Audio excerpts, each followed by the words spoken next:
KBS 1라디오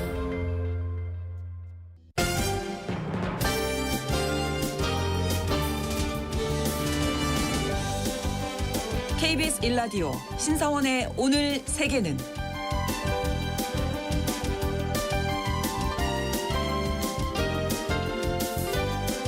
안녕하십니까. 아나운서 신성원입니다. 일본 이시바 시게루 총리가 취임한 지 한 달도 안 돼서 위기를 맞았습니다. 지난 일요일에 치러진 총선에서 집권 자민당이 참패하면서 그의 책임론이 커지는 상황인데요. 이시바 총리는 일단 사퇴에는 선을 그었는데 다음 달에 열릴 총리 지명선거에서 과연 총리직을 유지할 수 있을지 걱정해야 할 처지가 됐습니다. 이번 선거에서 약진한 야당은 물론이고요. 같은 자민당 내 경쟁자들도 그의 입지를 흔들고 있기 때문인데요. 혼돈에 빠진 일본 정국이 앞으로 어떤 방향으로 흘러갈지 잠시 후 글로벌 이슈에서 짚어보겠습니다.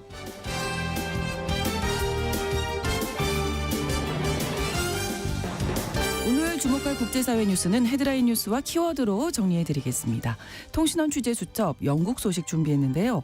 영국에서는 정부가 공공재정 압박에 따라서 고령층 난방비 지원을 대폭 삭감하겠다고 해서 논란이 일고 있습니다. 치솟는 난방비 부담 때문에 추운 날씨에도 불구하고 난방을 포기하는 난방 빈곤층 인구가 급증하고 있다는 이야기도 들리는데요. 영국 상황 어느 정도로 심각한 건지 통신원 연결해서 전해드립니다. 10월 29일 화요일 KBS 1라디오 신성원의 오늘 세계는 시작합니다.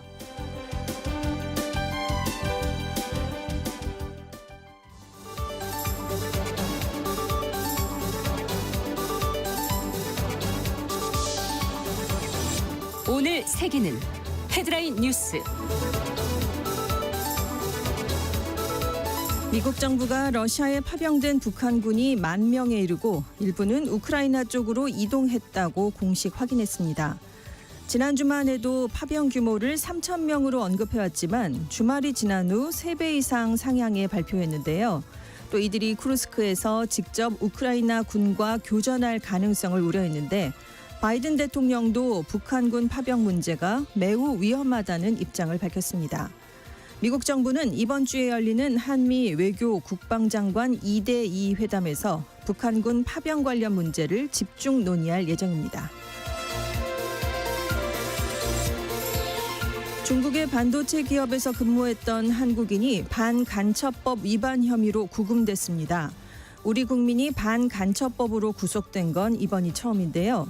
중국 안후이성 허페이시에 거주하던 한국 교민 50대 A씨는 지난해 말 중국 국가안전국에 체포됐는데 중국 기업의 반도체 관련 정보를 한국으로 유출한 혐의를 받고 있습니다. 삼성전자 출신인 A씨는 2016년부터 중국 반도체 기업에서 근무하다가 최근에 개인 사업을 준비해왔던 걸로 알려졌습니다. 미국 정부가 반도체와 양자 컴퓨팅, 인공지능 등 최첨단 기술과 관련한 미국 자본의 중국 투자를 통제하기로 했습니다. 이에 따라 중국과 홍콩, 마카오는 우려 국가로 지정돼 이들 국가의 최첨단 기술을 투자하려는 기업은 사전에 계획을 신고해야 하고 규제 권한은 미국 재무부가 갖게 됩니다. 중국이 해당 기술을 활용해 군사 역량을 키우는 걸 방지하기 위해서인데 다만 이번 행정명령의 최종 규칙은 미국 자본이 대상이라 우리나라 업체에는 큰 영향을 미치지 않을 것으로 분석됐습니다. 이스라엘의 이란 보복 공습이 석유 시설을 제외한 채 이뤄지면서 국제유가가 6%가량 급락했습니다. 12월 인도분 브렌트유 선물 종가는 배럴당 71.42달러로 전장보다 4.63달러 하락했고 12월 인도분 서부 텍사스산 원유 종가도 배럴당 67.38달러로 전장 대비 4.40달러 내렸는데요. 이번 낙폭은 유가가 하루 새 8% 가까이 폭락한 2022년 7월 12일 이후 2년여 만에 가장 컸습니다. 블랙핑크 로제와 팝스타 브루노 마스가 함께 부른 아파트가 11월 2일자 빌보드 싱글 차트에서 8위로 데뷔했습니다. 로제는 K-팝 여성 가수로선 처음으로 싱글 차트 최고 순위도 기록했는데요. 이전 기록은 블랙핑크가 2020년에 셀레나 고메즈와 함께 부른 아이스크림이 기록한 13위였습니다. 솔로 여성 아티스트로만 한정한다면 로제가 2021년 발표한 언더그라운드, 또 블랙핑크의 동료 멤버인 리사가 올해 발표한 락스타의 70위가 최고 순위였는데요.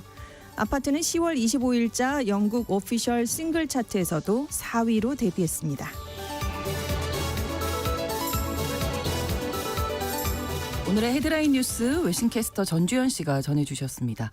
자, 이번에는 키워드로 정리한 국제사회 소식을 함께 살펴보겠습니다. 첫 번째 키워드인데요. 움직이면 쏜다. 네, 적으로 간주한다는 얘긴데요. 네. 사브리나 싱 미국 국방부 부대변인이 북한이 병력 만여 명을 러시아로 보냈고 이들이 훈련을 받아서 몇 주 안에 전투로 투입될 수 있다라고 얘기를 했습니다. 이미 병력의 일부는 우크라이나 가까이 이동을 했다. 그래서 러시아가 이 병사들을 전투에 투입하거나 우크라이나 군인을 상대로 한 작전을 지원하게 하려는 것에 점점 우리는 우려를 하고 있다라고 얘기를 했는데요. 미국과 우리나라 등은 북한군이 전투에 투입되면 유럽뿐 아니라 한반도를 포함한 인도 태평양 지역의 안보에도 위협이 될 것으로 보고 있습니다. 네. 왜냐하면 북한군이 직접적인 전투 경험도 얻게 되고요. 파병의 대가로 러시아로부터 첨단 군사 기술을 넘겨받을 가능성도 있기 때문입니다. 네. 그래서 로이드 오스틴 미국 국방장관은 북한 병사가 전장에 나설 경우 합법적인 공격 대상이 될 것이다. 이렇게 경고를 했고요. 이싱 부대변인도 북한군이 전선으로 나온다면 러시아와 함께 공동 교전국이 되는 것이다. 미국은 우크라이나가 전장에 투입되는 북한군의 미국산 무기를 사용해도 제한을 두지 않을 것이다. 이렇게 얘기를 했습니다. 현 시점에서는 북한군이 쿠르스크로 향할 가능성이 높고 이미 가 있다 뭐 이런 얘기도 나오고 있어요. 네. 근데 만약에 뭐 돈바스 이런 지역으로 배치되면 러시아가 우크라이나 침공에 동맹국을 동원한 셈이 됩니다. 그래서 국제법 위반 논란이 생기고 네. 나토가 전쟁에 직접 개입할 여지가 생기기 때문이에요. 근데 이제 쿠르스크는 러시아 영토니까 우리 영토 방위를 위해서 동맹의 지원을 받은 것뿐이다. 이런 명분을 러시아가 챙길 수 있기 때문에 아무래도 북한군은 쿠르스크에 배치되지 않겠느냐 이런 전망이 많습니다. 네. 우크라이나군은 러시아로 파병된 북한군 3천여 명이 쿠르스크에 이미 파견이 돼서 주로 밤에 훈련을 하고 있다라고 주장을 했는데요. 북한군이 소총, 수류탄 등으로 경무장한 상태로 지금 여러 장소에 나뉘어 있다. 그래서 부대 편성, 현지 적응 훈련을 한 것 같다. 이런 얘기를 내놨습니다. 네. 자, 다음 키워드는 투표가 더 쉬웠어요. 네, 대선을 거듭할수록 미국 언론들이 어느 한 후보가 승리를 했다라고 선언을 하는 시점이 늦어지고 있습니다. AP통신의 경우만 살펴보면 2012년에는 선거 당일 밤 11시 38분에 오바마 민주당 후보가 승리했다라고 내놨거든요. 선언을. 네. 2016년에는 선거 다음 날 새벽 2시 29분에 트럼프 후보가 우승했다라고 했고 네. 그 뒤로부터 4년 뒤인 2020년이 되니까 선거 나흘 뒤인 11월 7일 오전이 돼서야 바이든 승리 이렇게 보도가 나왔습니다. 그러네요. 그런데 이번에 당선 확실하다라는 보도는 더 늦어질 것 같다. 이렇게 지금 보도가 나오고 있어요. 그렇죠. 네. 주요 경합주 판세가 초박빙인데다가 우편투표 개표 방식이 주마다 다르기 때문입니다. 네. 특히 경합주 우편투표 방식이 다른데요. 대부분의 주는 사전투표 중에 하나인 우편투표를 접수가 되는 대로 개표를 합니다. 그래서 선거일에 투표가 종료되면 같이 결과를 내놓거든요. 네. 17대 경합주 중에 펜실베이니아, 위스콘신은 선거일 아침 7시까지 수백만 표에 달하는 우편투표를 열면 안 됩니다. 그 이후에는 이제 하나씩 열어야 돼서 추가로 며칠이 걸릴 수가 있는데 예. 실제로 지난번 대선에서 펜실베이니아는 선거일 이후 나흘이나 걸렸습니다.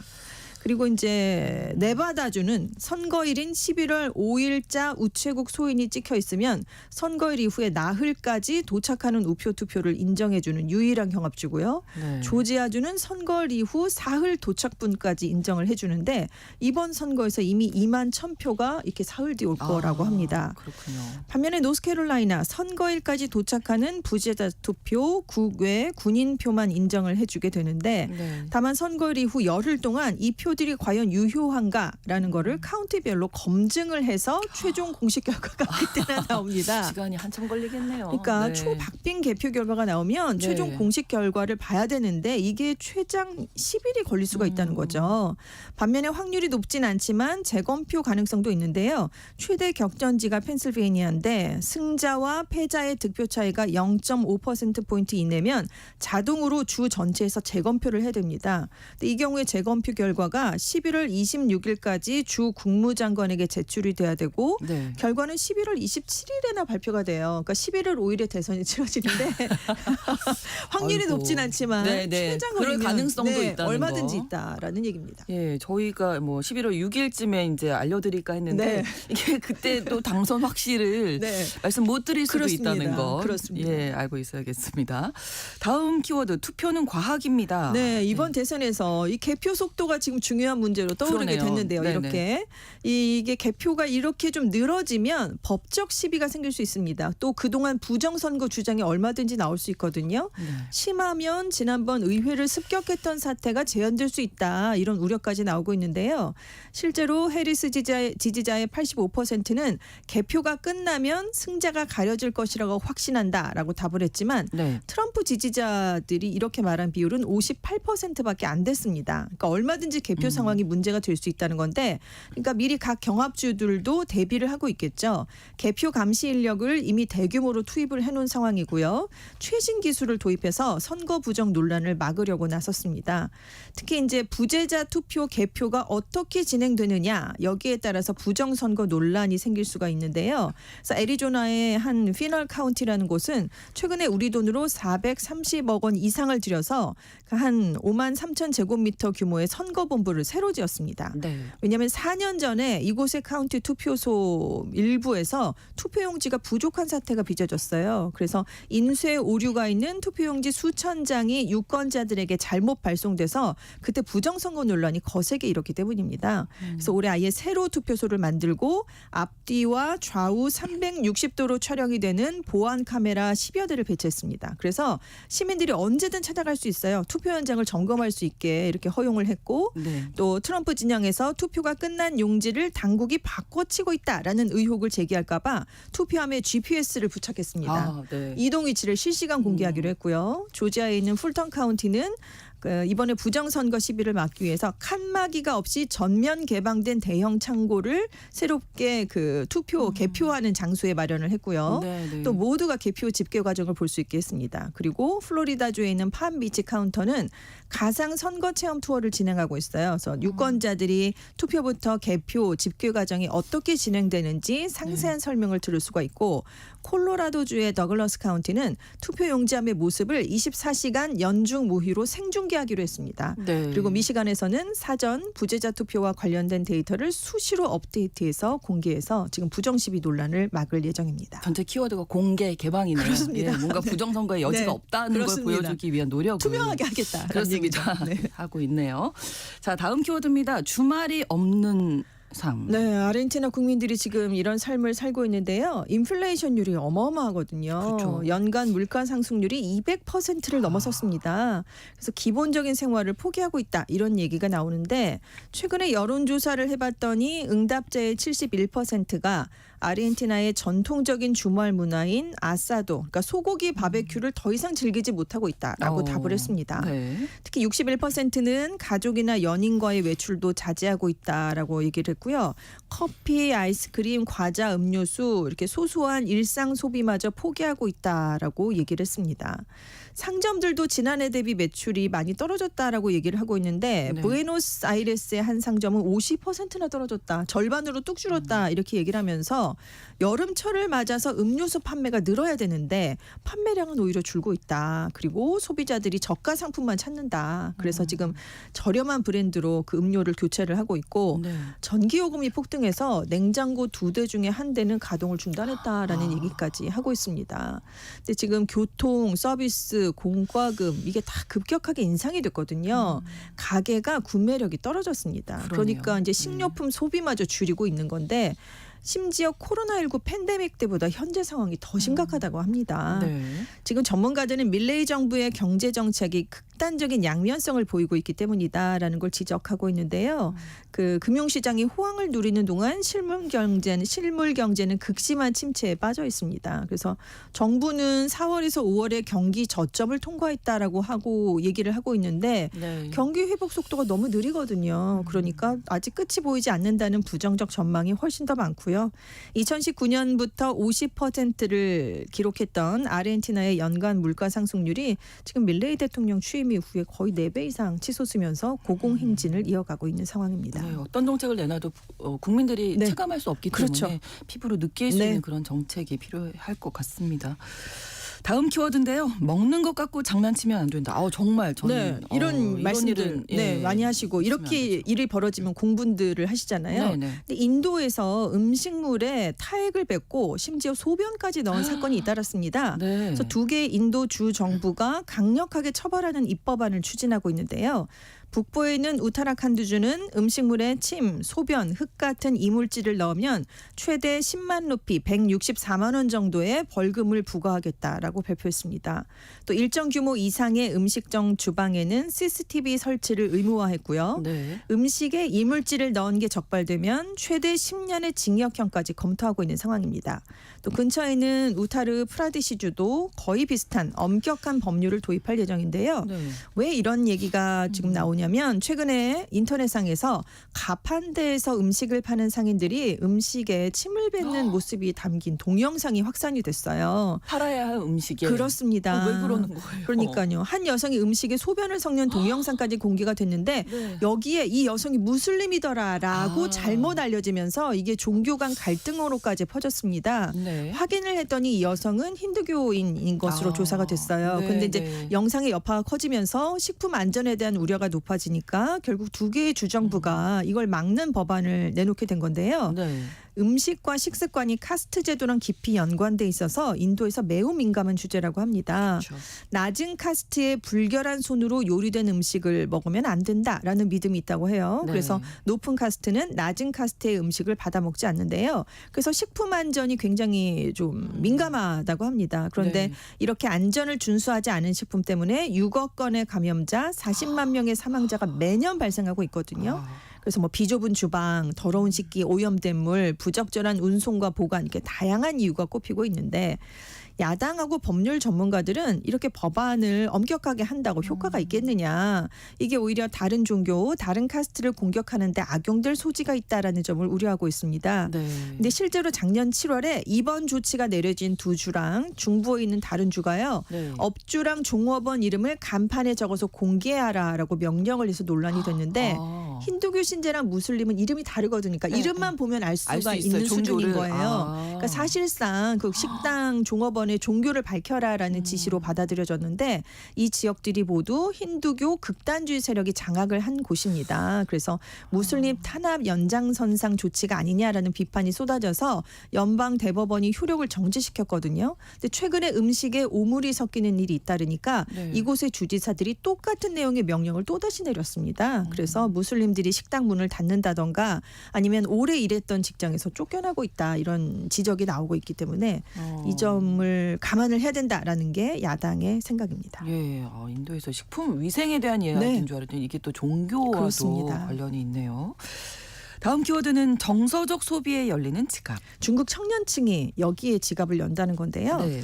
그 이례적으로 지금 중국의 내수 소비 시장은 침체되어 있는데 네. 캐릭터 완구 미업인 팜마트의 실적이 좋게 나왔습니다.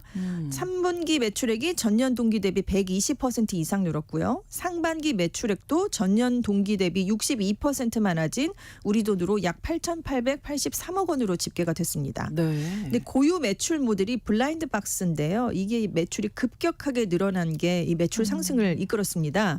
근데 이제 블라인드 박스가 그냥 어떤 제품을 사는지 모르는 거잖아요. 그렇죠. 열어봐야 내가 네, 이걸 네, 샀구나. 네. 이런 걸. 내가 좋아하는 거 나올 네. 때까지 계속 사는 거군요. 그렇습니다. 그래서 세트를 다 구매하려면 계속 사야 되는 거예요. 근데 이제 중국 청년층이 알고 봤더니 아이들이 아니라 블라인드 박스를 주로 샀다는 건데 이게 소형 제품이 우리 돈으로 한 15,000원 전후인데 더 큰 사이즈는 수십만 원대를 기록한다고 합니다. 네. 그런데 지금 중국 청년층이 어떻게 불리냐면 개혁 개방 이래 상대적으로 가장 가난한 세대다라고 불리는데 네. 그러니까 다른 데는 지갑을 안 열면서 완구를 사고 있다는 거죠. 근데 쓸모없는 물건이지만 즐거움을 주고 기분을 좋게 해주는 품목에는 기꺼이 돈을 지출하는 정서적 소비를 한다는 건데요.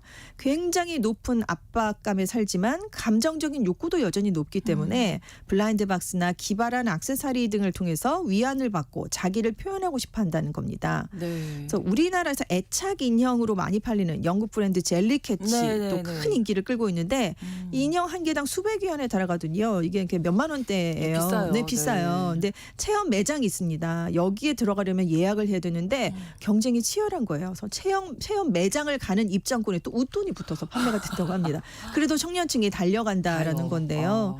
그래서 지금 중국 Z세대가 지금 여기에 해당이 되는데 중국 젊은 층의 한 30%는 제품이 주는 치유 효과나 정서적 가치에 대해서 나는 기꺼이 비용을 지불할 의향이 있다라고 네, 하는데 네. 이런 성향이 정치적인 변수로 작용할 가능성도 얼마든지 있다라고 해서 지금 중국 당국이 굉장히 긴장을 하고 있다고 합니다. 네, 젊은 층이 뭐 실업률도 굉장히 네, 네. 높다고 알고 그렇습니다. 있는데 이런 뭐 완구류를 통해서 네, 네. 좀 위로를 받고 싶은 거죠. 근데 토닥토닥. 이게 언제 어디로 불꽃이 튈지 그렇죠. 모르니까요. 예. 네. 자, 다음 키워드입니다. 보이프렌드 가고 파트너 오고. 네, 미국의 장기 연애 이성의 커플 사이에서 이제 이 사람은 제 남편이에요, 아내예요, 네. 남자친구나 여자친구예요라는 것보다 성 중립적 용어인 이 사람은 제 파트너입니다라는 호칭이 확산되고 있다고 합니다. 네. 워낙은 성소수자 커뮤니티에서 이 동성애 커플 간의 지위를 보호하기 위해서 워낙 파트너란 용어가 많이 쓰였는데 이게 최근 몇 년간 이성애 커플 사이에서도 확산이 되고 있다는 거죠. 네. 그러니까 젊은 세대는 전통적인 관계 구조에서 벗어나고 있는 현상을 반영하는 것이다. 이런 분석이 나왔는데 성별로 좀 유동적인 관계, 일부 일처제에 국한하지 않는 관계, 결혼이 최종 목표가 아닌 관계를 탐구하는데 더 열광을 하고 있기 때문이란 그런 얘기입니다. 네. 그래서 한 여성이 남자친구가 네. 세금을 내는 30세 성인 남성이지 소년이 아니다. 보이가 보이프렌드니까 아니다. 보이가 아니다 네, 이거죠. 보이가 더 이상 아닌데 왜 보이라고 부르느냐. 그래서 이 사람은 내 파트너다. 근데 여기에 혼인율이 떨어지는 것도 영향을 주고 있다고 합니다. 그래서 파트너십이라는 게 결혼의 대안이지만 삶은 함께 공유하려는 헌신한다라는 점에 있어서는 똑같다는 거죠. 결혼과. 네, 네, 네. 그래서 한 여성이 파트너란 용어는 사람들에게 결혼은 하지 않기로 했지만 인생의 희노애락을 함께 헤쳐나가는 동등한 팀원이 저에게 있습니다라는 걸 사람들에게 알려주는 거기 때문에 나는 이게 매우 적절한 것 같다라는 얘기를 했다고 합니다. 시대의 흐름이 이렇게 바뀌고 네, 있다는 걸 그렇습니다. 알게 됩니다. 헤드라인 뉴스와 키워드 외신캐스터 전지현 씨와 함께했습니다. 고맙습니다. 네, 감사합니다. KBS 라디오 신성원의 오늘 세계는 1부 마무리합니다. 11시 30분부터 일부 지역에서는 해당 지역 방송 보내드리겠습니다. 네, 킹콜의 노래 키사스 키사스 키사스 들려드립니다.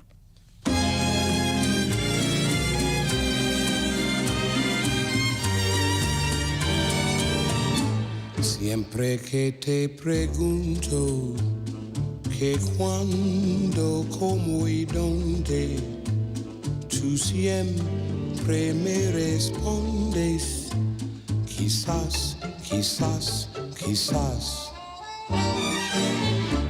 Y así pasan los días y yo desesperado y tú contestando, quizás, quizás, quizás. Estás perdiendo el tiempo pensando, pensando, por lo que más tú quieras, hasta cuándo, hasta cuándo. Y así pasan los días y yo desesperado y tú contestando, quizás, quizás, quizás.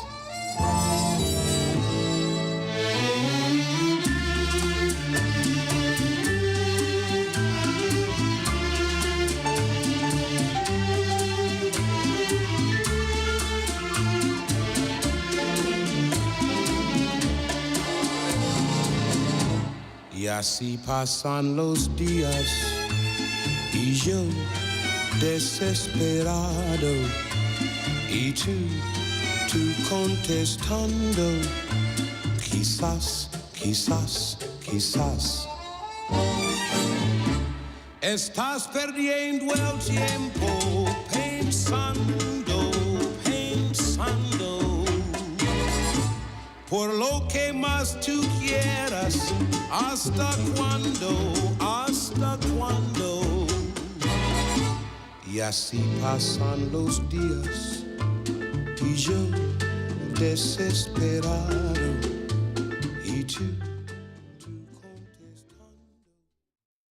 지금 시각은 11시 30분입니다. KBS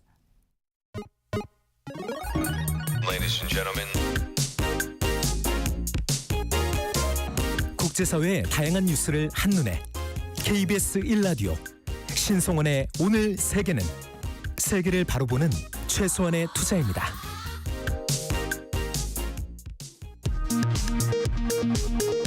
이 시각 라디오 정보센터 뉴스입니다. 윤석열 대통령은 러시아와 북한의 불법 군사 야합은 국제사회에 대한 중대한 안보 위협이면서 우리 안보에 위해를 가할 수 있는 엄중한 사안이라고 말했습니다.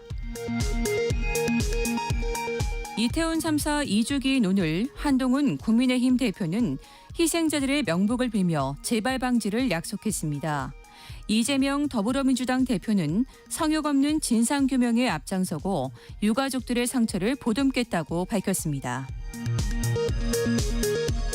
국민의힘은 더불어민주당 등 야당이 어제 국회 운영위 소위에서 상설특검 규칙 개정안과 예산안 자동부의 폐지 법안 등을 단독 처리한 것을 맹비난하며 법적 조치를 예고했습니다. 박찬대 더불어민주당 원내대표는 윤석열 대통령과 명태균 씨의 얽히고 설킨 국정농단 의혹이 그야말로 점입가경이라며 윤 대통령이 김건희 특검을 받아들여야 한다고 주장했습니다. 미국 정부가 반도체와 양자 컴퓨팅 등 첨단 기술과 관련해 미국 자본의 중국 투자를 제한하기로 한 가운데 정부는 우리 경제에 미치는 영향은 제한적일 것이라고 밝혔습니다. 중국에 거주하는 한국인이 반간첩법 위반 혐의로 체포돼 1년 가까이 구금돼 있는 것으로 확인됐습니다. 한국 국적의 50대 남성 A씨에 대해 중국 당국은 반도체 관련 정보를 한국으로 유출했다고 의심하고 있습니다. 지금까지 라디오 정보센터 뉴스 정한나였습니다.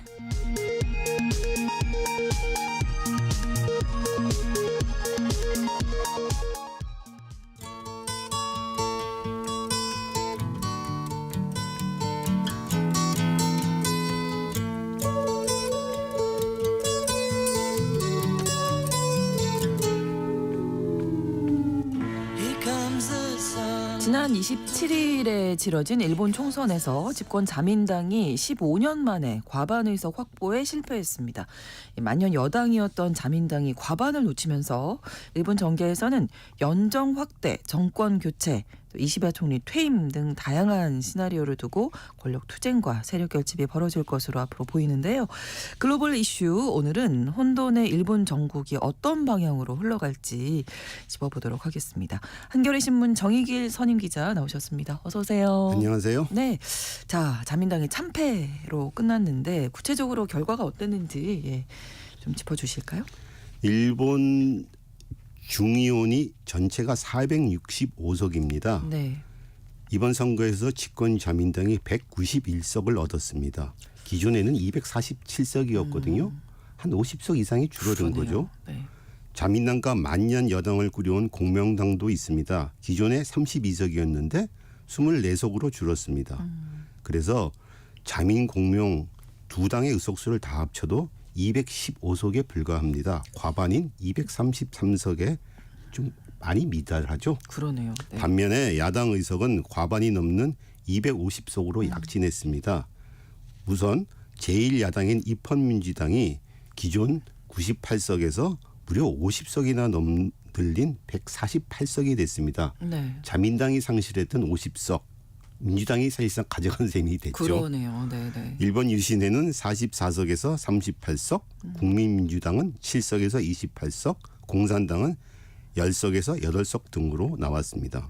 산술적으로만 보자면 야당들이 연합하면 자민당은 정권을 내놓아야 할 처지예요. 그런데요. 네, 네. 그런데 자민당이 일당이고 조각관을 갖고 있기 때문에 네. 뭐 정권 교체를 말하기는 아직도 이른 것 같습니다. 그렇게까지는. 네. 네. 또 문제는 그 파장이 간단치가 않고 총선 참패를 둔 책임론으로 자민당의 90명이 약화돼서 어떤 정권으로 갈지 예단하기 힘든 상황입니다. 네, 오히려 중간 이 총선 이후에 좀 안개 속 전국이 됐다 이렇게 볼 수 있을 것 그렇습니다. 같은데요. 자민당이 이번에 왜 이런 결과를 얻었다고 보십니까? 우선 자민당이 어떤 정당인가 간단하게 얘기 좀 하죠. 네, 자민당은 1955년에 일본의 자유당 네, 그리고 일본 민주당이 합당해서 만들어졌습니다. 그래서 두 당의 이름을 따서 자유민주당 이렇게 합니다. 네, 네. 그 뒤로 만년 여당으로 집권해 왔어요. 그래서 일본에서는 이 자민당이 결성된 1955년 여기를 빗대서 그 이유를 55년 체제라고까지 말합니다. 자민당이 결성된 이유는 당시 전후에 사회당 등 좌파 세력들이 부상하니까 보수 정당들이 위기의식을 느껴서 자민당이라는 거대한 정당을 만들어서 지금까지 집권해 온 거죠. 네. 자민당은 그 후에 38년이나 집권해 왔습니다. 근데 뭐 정권을 물론 안 내준 적이 없지는 않아요. 38년 집권 뒤였던 1993년 총선 때 자민당에서 이탈한 신당들이 있었는데 그때 신당빙이 막 불었어요. 그래서 제1야당이던 사회당과 손을 잡고 정권 교체를 처음으로 이뤘습니다. 정례에. 네. 그때 한 2년 반 동안 자민당이 정권을 내줬어요. 또 2009년에 자민당에서 사실 갈라져 나온 민주당이 결성되면서 이 민주당 돌풍으로 민주당이 일당까지 거의 200석을 300석에 가까운 정국이 있었습니다. 네. 그래서 3년 3개월 동안 또 민주당이 정권을 낸 적이 있습니다. 하지만 2012년 총선에서 자민당이 다시 294석을 차지한 것을 시작으로 해서 지금까지 줄곧 단독으로 과반 의석을 확보했습니다. 네. 제2 전성기라고 말할 수가 있겠죠. 그러네요. 이 기간은 대부분 아베 신조 전 총리가 주도해 왔습니다. 일본이 우경화로 급속히 간 시기이기도 하죠. 하지만 아베 신조 총리가 최장수 총리로 집권하면서 이제 피로감이 높아졌던 데다가 네. 결국 아베 신조가 2020년 8월에 건강 문제로 사임을 할 수밖에 없었습니다. 그 이후에 자민당은 아베 신조 영향력은 있는데 지도력이 거기에 맞출 수 있는 지도부가 잘 맞춰지지 않아서 지도력 부재를 겪었습니다. 그래서 네. 후임인 스가 요시히데와 기시다 후미오 총리가 등장했지만 지지율이 계속 떨어졌어요. 네. 그래서 특히 2022년에 아베 신조가 암살을 당했습니다. 아베를 암살한 범인이 통일교가 후원한 정치 자금이 문제다 이렇게 네. 이제 들었어요. 그래서 그걸 계기로 해서 자민당과 통일교 관계 더 나아가서 정치 자금 문제가 불거졌고 자민당 지지율 하락과 이번 총선까지 이어졌다고 볼 수 있겠습니다. 비자금 스캔들도 나왔는데 그래서 이제 총선을 치렀는데 결과는 이렇게 됐다. 더 나빠진 거죠. 네. 네, 그러네요. 그 아베 신조 전 총리 암살 이후에 자민당 사정은 어땠습니까? 어느 정도로 나빠졌나요? 아베 신조가 죽고 지도련제 총리의 지지율이 계속 하락한 가운데 자민당이 지난해 파벌 의원들의 정치 비자금 문제가 네. 커졌습니다. 즉 파벌 문제와 비자금 문제가 그냥 겹쳐버린 거죠. 그러네요. 그래서 지지율이 급락했습니다. 그래서 자민당을 지탱해온 파벌 정치, 즉 파벌들을 해체 선언이 있었습니다. 그럼에도 기시다 후미오 총리 지지율이 20%까지 떨어져서 결국 사임할 수밖에 없었습니다. 그렇죠. 지난달에 이시바 시게루가 총재 선거 새 총재로 되고 새 총리로 취임한 뒤 기세를 몰아서 이번에 중요한 해상과 총선을 실시한 거죠. 하지만 총선 발표 뒤부터 지지율이 오히려 더 떨어지더니 이런 참패까지 이어졌습니다. 비자금 스캔들을 시작하기 위해 이시바 총리를 당 간판으로 내세웠지만은 결정적으로 제대로 된 정치 개혁을 내놓지 못했다는 평가를 받았습니다. 네. 또 하나는 기술적으로는 비자금에 연루된 40명의 의원들이 무소속 혹은 자민당 간판을 가고 그대로 출마를 했습니다. 네. 이것 때문에 그 표가 갈라지면서 자민당 의석수가 많이 줄어든 거죠. 특히 자민당 본부가 공천에서 배제된 의원의 소속 지부에 당 활동비 2천만 엔을 지지했던 사실이 드러나면서 네. 여론이 더 악화됐습니다.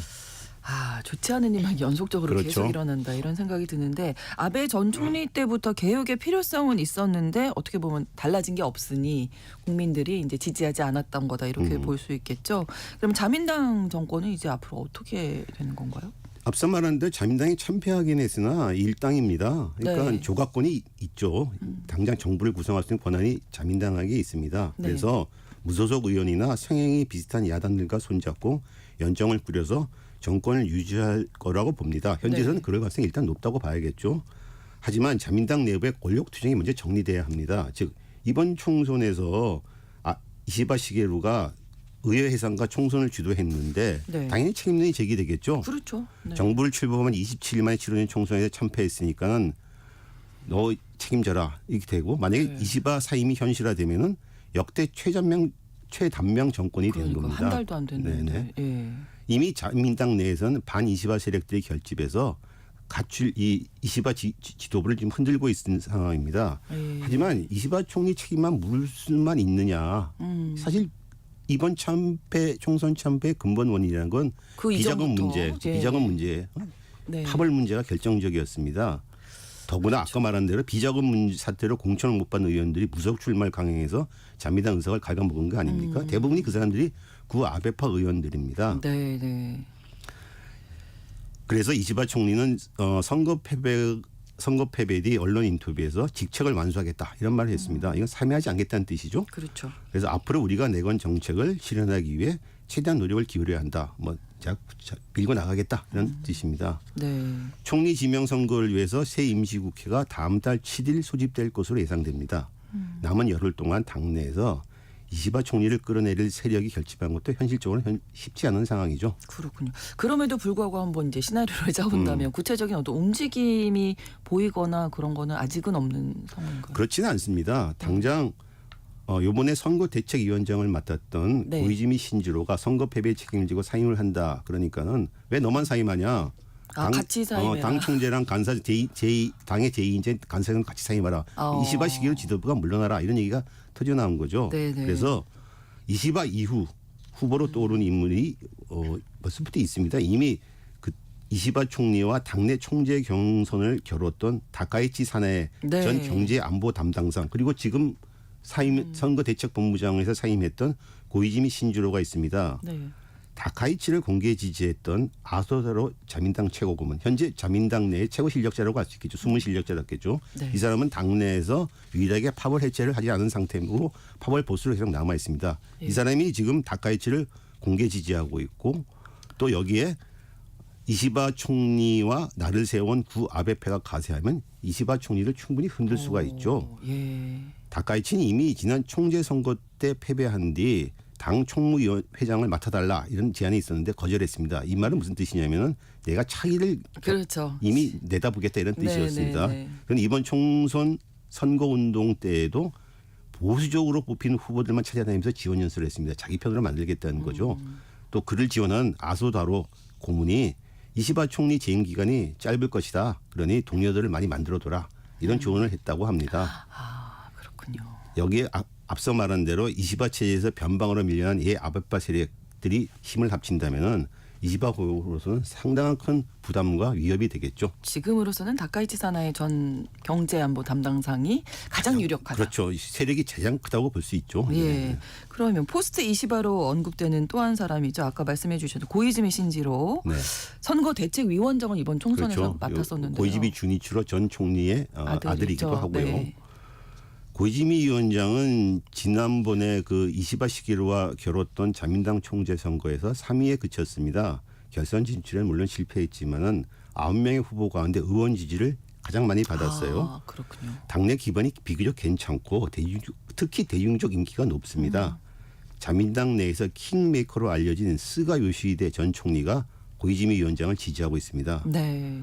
이번에 총선에서도 이른바 백의종군 표현은 좀 뭐하지만 어쨌든 간에 선거대책위원장을 맡아가지고 열심히 헌신했기 때문에 당 안팎의 평가가 나쁘지가 않죠. 네. 하지만 앞서 말한 대로 이시바 총리 퇴진은 이 현실적인가에 대해서는 아직도 당내 소치도 의견이 많습니다. 그렇지만 가뜩이나 이시바 총리로서는 당내 지지 기반이 약한데 이런 그렇죠. 사람들이 자꾸 나오게 된다면은 당 장악에 균열도 생기고 그렇게 될 수밖에 없겠죠. 네.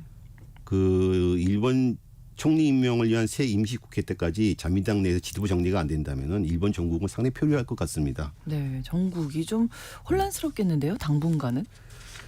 앞서 말한 대로 일단 자민당 내 지도부를 다시 확정하는 권력 투쟁을 거쳐야겠죠. 이 네. 권력 투쟁도 참 지난한 과정인데 네. 이시바 총리가 뭐 사임하든 아무 유임하든 간에 확정이 된다고 하더라도 네. 이후에는 정부 구성을 위해서 과반 의석을 확보해야 됩니다. 네. 복잡한 정치 방정식이 벌어질 수밖에 없죠. 네. 자민당은 공명당과 24석을 더해도 한 30석 정도를 더 끌어와야지 안정적으로 정부를 그렇죠. 운영할 수 있습니다. 네. 가장 첫 번째 방안은 일단 무소속 당선자를 끌어모으는 겁니다. 앞서 말한 대로 비자금 문제로 탈당했던 하고 무소속 가능했던 후보들이 있습니다. 예를 들어 니시무라 야스토시 전 경제산업상 같은 경우 이번에 무소속으로 나가서 당선이 됐습니다. 네. 이런 사람들을 다시 데리고 오는 거죠. 또 하나는 야당 의원 빼내기가 있겠습니다. 네. 자민당은 지난 96년 중의원 선거에서 과반수 확보에 실패를 했는데 당시 야당 의원들을 갖다가 빼내기 해서 단독으로 과반 의석을 만들어냈습니다. 네. 이 두 개를 잘 한다면 가능하겠죠. 또 하나는 평화헌법 개정에 동조하는 야당인 일본 유신회와 국민민주당과의 대연정이 뭐 대연정까지는 아니지만 상당히 큰 연정이 있을 수가 있겠죠. 네. 문제는 두 정당 모두 선거 과정에서 자민당과 연합은 절대로 안 하겠다 이렇게 밝혔습니다. 아, 그럼 좀 어렵겠네요. 네, 그러니까 근데 정치는 살아있는 생물이라서 뭐 이들 야당이 어찌 입장이 어떻게 정리될지 좀 봐야 될 것 같아요. 문제는 자민당이나 야당이나 연정을 하게 되면 서로 큰 부담과 대가를 치러야 된다는 겁니다. 야당으로서는 자민당과 연정하는 순간부터 야당색을 잃고 자민당이 흡수되거나 차기 총선에서 의석을 더 상실할 가능성이 있고 자민당도 이들 야당한테 뭔가를 줘야 되지 않습니까? 그렇죠. 예, 예. 특히 이 야당들이 자민당과 연정을 한다 해도 헌법을 개정할 의석은 안 된다는 거죠. 그러니까 뭐 야당으로서는 헌법도 개정 못하는데 뭐하러 우리가 들어가서 예. 하겠냐 뭐 이런 뜻 얘기도 있겠습니다. 이것도 따져보고 저것도 네, 따져봐도 네. 쉽지는 네, 네. 않은데 그렇다면 이번에 이 제1야당으로 약진은 입헌 민주당의 뭐 입장 향후 행보 아주 중요하겠습니다. 중요한 정도가 아니라 이제 돌풍의 핵으로 떠오르겠죠. 네, 네. 제1야당 입헌민주당 대표 노다 요시히코 이번에 자기의 지휘한 선거에서 의석을 50석 거의 50% 정도를 들렸습니다. 선거 결과가 나오자 자민당 총재와 총리 지명을 겨뤄야 하는 상황이라면 네. 직을 따라가는 게 당연하다 이렇게 말했습니다. 즉 자민당 정권과 한번 겨뤄보겠다. 네. 정권 겨뤄보겠다 해야 된다. 입헌민주당의 세 자릿수 의석을 확보한 것은 입헌민주당의 전신격인 옛 민주당이 총선 참패로 자민당에게 정권을 내줬던 2012년 이후에 처음입니다. 그렇군요. 뭐 상당한 성과죠. 네. 하지만 현재로서는 정권 교체가 성공할 확률은 높지 않다고 보여집니다. 네.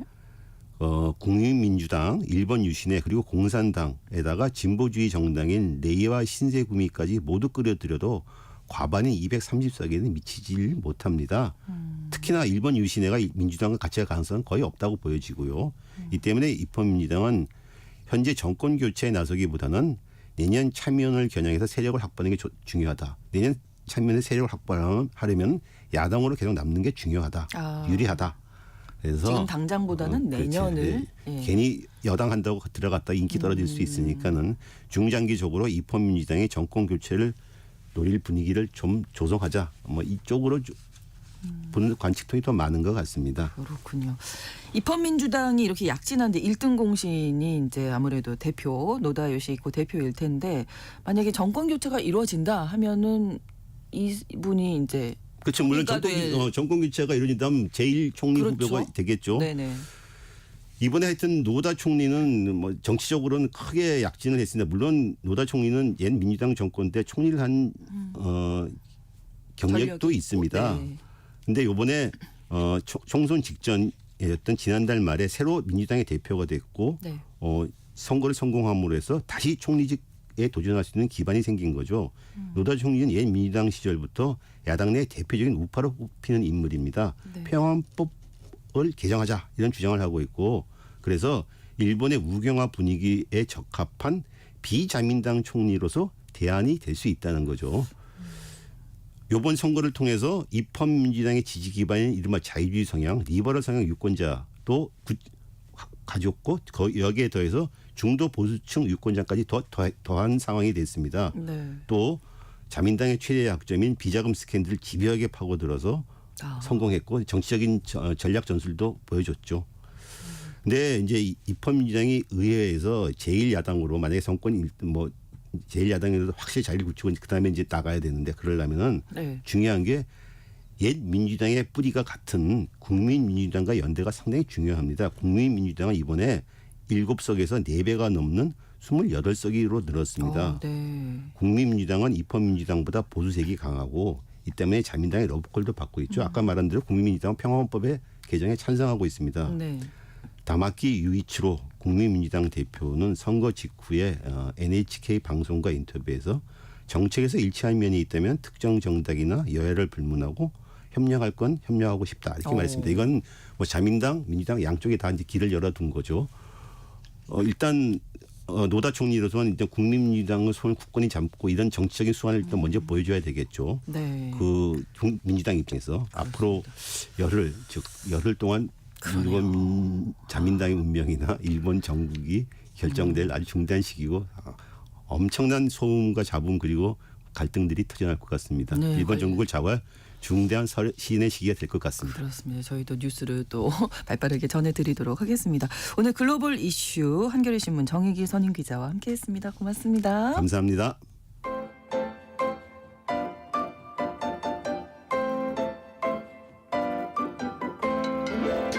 통신원 취재 수첩.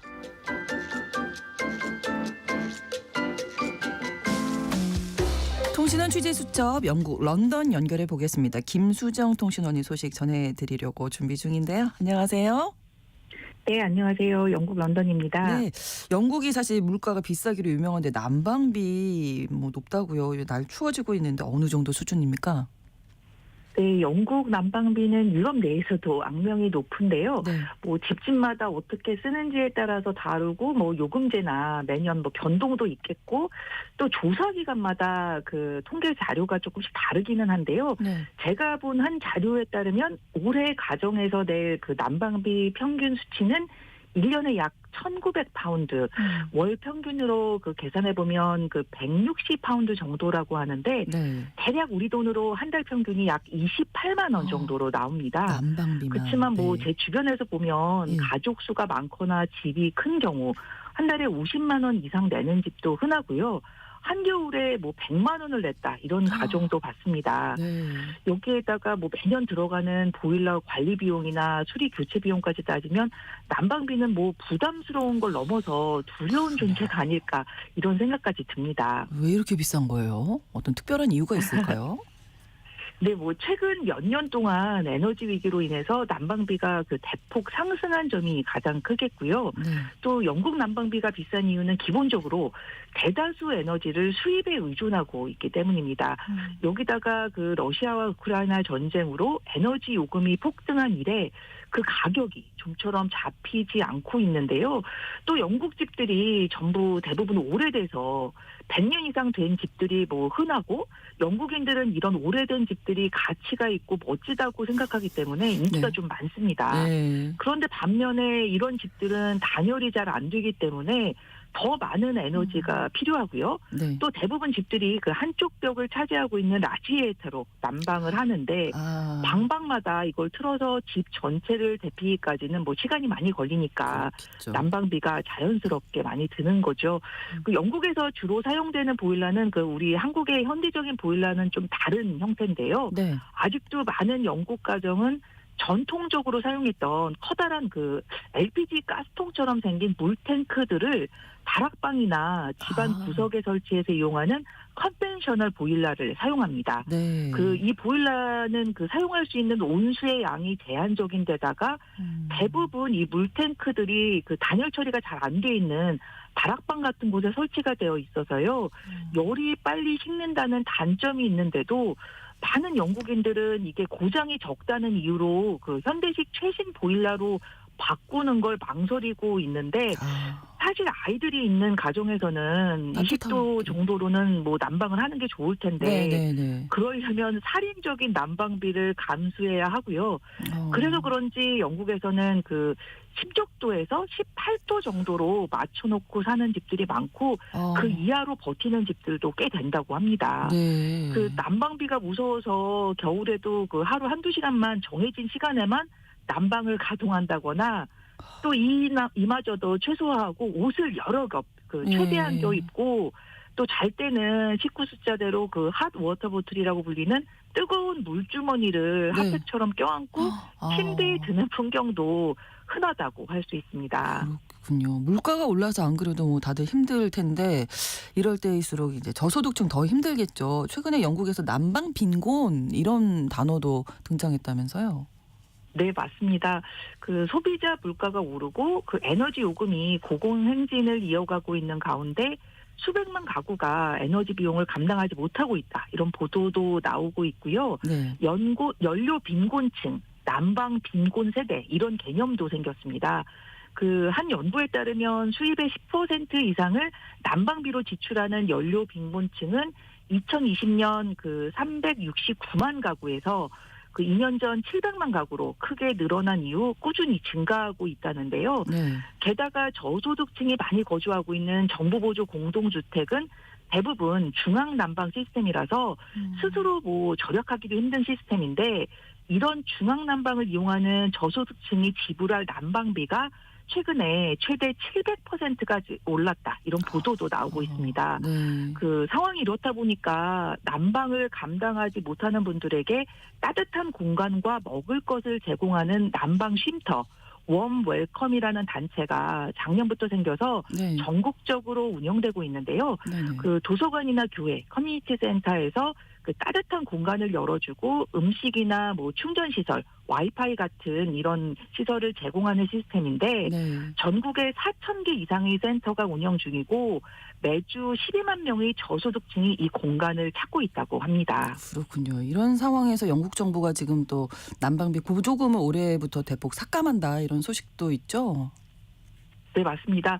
그 최근 영국 정부는 공공재정의 압박에 따라서 에너지 보조금을 축소하는 방안을 추진 중인데요. 네. 사실 2022년부터 23년 사이 겨울에는 에너지 가격이 워낙 폭등하다 보니까 그 영국 정부는 이 위기에 대응한다는 의미로 집집마다 400파운드의 보조금을 지급한 적이 있습니다. 알겠습니다. 여기까지 소식 듣겠습니다. 예, 네네네, 10월 30일에 감사합니다. 구체적인 내용이 공개된다고 하는데 지켜보도록 하겠습니다. 영국 런던 김수정 통신원이었습니다. KBS 라디오 신성원의 오늘 세계는 마치겠습니다. 내일 오전 11시 5분에 다시 뵙겠습니다. 고맙습니다.